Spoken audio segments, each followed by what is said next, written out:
ประวัติความเป็นมาของน้ำตกตาดลีผี หรือสมพมิตร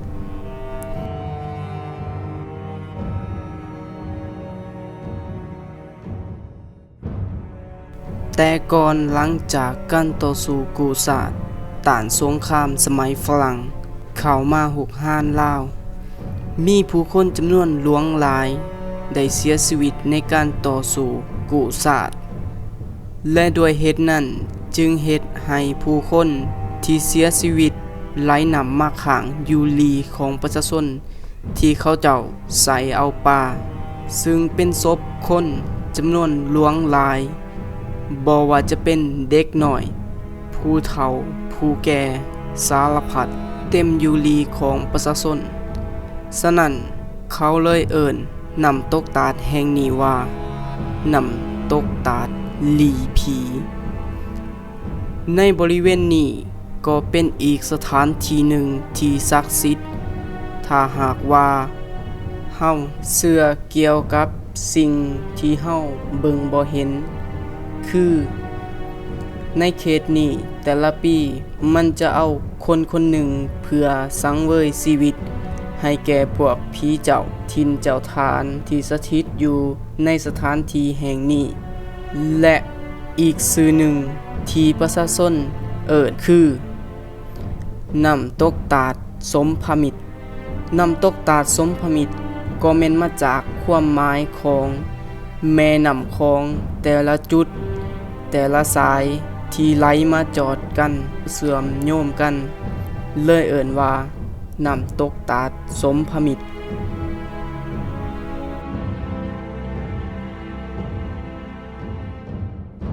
หรืออีกเรื่องเล่าหนึ่งก็คือว่าชื่อน้ำตกตาดสมพมิตรนี้แม่นมาจากตำนานพระมหาปัสสมันซึ่งได้สร้างวัดอยู่เทิงน้ำตกตาดแถวบริเวณนี้ชื่อวัดดอนคอนแล้วเพิ่นก็ได้นำเอาพระพุทธรูปปางศักดิ์สิทธิ์มาจากนครธมคือนครพนมเปญในปัจจุบันเพื่อมาประดิษฐานไว้แต่พอมาหอดฟังทาไก่สิจอดแล้วเหือสัมผัสแตกออกลมลงเฮ็ดให้พระพุทธรูปปางศักดิ์สิทธิ์ดังกล่าวตกลงพื้นน้ำจึงเป็นที่มาของชื่อสมพมิตรที่มีความหมายมาจากสมภเสียความหมายก็คือเป็นคำที่บ่เห็นดีเห็นพร้อมส่วนชื่อลีผีที่หลายๆคนสับสนกันว่าแม่นน้ำตกตาดคอนพระเพ่งหรือน้ำตกตาดสมพมิตรกันแท้แต่ความจริงแล้วลีผีกับน้ำตกตาดสมพมิตรแม่นเป็นอันเดียวกันแต่เอิ้นสองชื่อและมันเป็นเพียงนาน้ำตกตาดเหวค้อนทั้งหลายนับตั้งแต่น้ำตกตาดค้อนพระเพ่งจนถึงค้อนฝั่งที่มีชายแดนติดกับกัมพูเชียเป็นสายผู้ยาวเหยียดขวางกันแม่น้ำคลองตอนใต้ของประเทศซึ่งมีความยาวประมาณ15-20กิโลเมตรส่วนน้ำตกตาดค้อนพระเพ่งเป็นน้ำตกที่ใหญ่ที่สุดในอาซีตะวันออกเฉียงใต้ซึ่งเป็นแม่น้ำที่มีแก่งหินขนาดใหญ่ที่กั้นทางเดินแม่น้ำคลองมีความสูงประมาณ15เมตรและความกว้าง1กิโลเมตร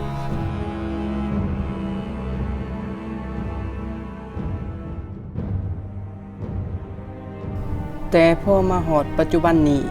บริเวณน้ำตกตาดแห่งนี้ก็ได้ขึ้นชื่อว่าเป็นสถานที่ท่องเที่ยวทางธรรมศาสตร์ที่มีความสวยสดงดงามทางภาคใต้และน้ำตกตาดแห่งนี้ก็ยังขึ้นชื่อว่าเป็นบ่อนที่อยู่อาศัยของปลาคาหรือปลาโลมาน้ำจืดซึ่งเป็นสัตว์ที่หายากและใกล้จะสูญพันธุ์แล้วถ้าหากทานใดที่ได้มาเยือนโชคดี ก็อาจจะได้พบเห็นฝูงปลาคาที่ขึ้นมาลอยลินอยู่เทิงหน้าน้ำถ้าโศกบอดีก็จะบ่พบเห็นฝูงของปลาโลมาเลยน้ำตกตาดลีพีหรือน้ำตกตาดสมพมิตรตั้งอยู่เขตบ้านค่อนไต่ห่างจากเทศบาลเมืองโขงไปทางทิศตะวันตก152กิโลเมตรและห่างจากเส้นทางรถไฟเก่าไป700เมตร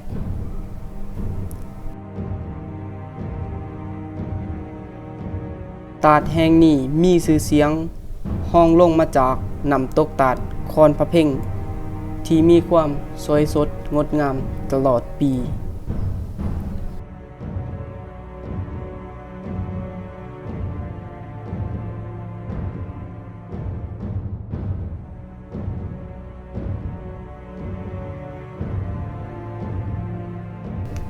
ขอขอบใจ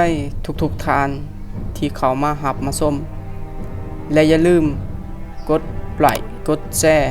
และกด Subscribe หรือกดติดตามและอย่าลืมกดกระดิ่งเพื่อแจ้งเตือนคลิปใหม่ๆของพวกเราได้